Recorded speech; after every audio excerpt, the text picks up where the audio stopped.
ఎంతమంది తెలుసు? వాక్యమే దేవుని చిత్తము.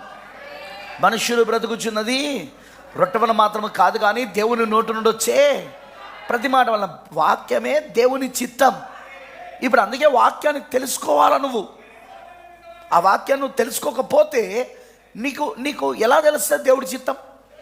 వాక్యాన్ని తెలుసుకోకపోతే దేవుడి చిత్తం ఎట్లా తెలుస్తుంది నీకు?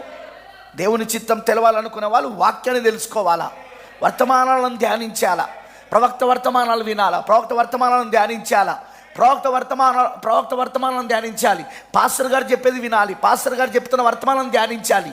ధ్యానించడమే కాదు, అవలంబించాలి, అనుసరించాలి, మార్పు రావాలి. అప్పుడు దేవుడి చిత్తం నీ పట్ల జరుగుతుందని అర్థం.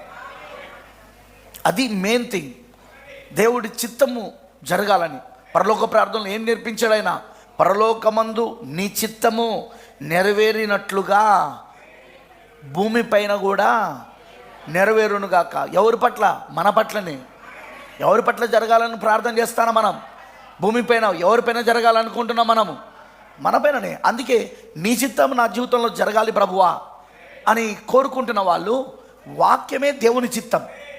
అందుకే ఆ వాక్యాన్ని వినాలా మీరు, ఇప్పుడు ధ్యానించాలా మీరు.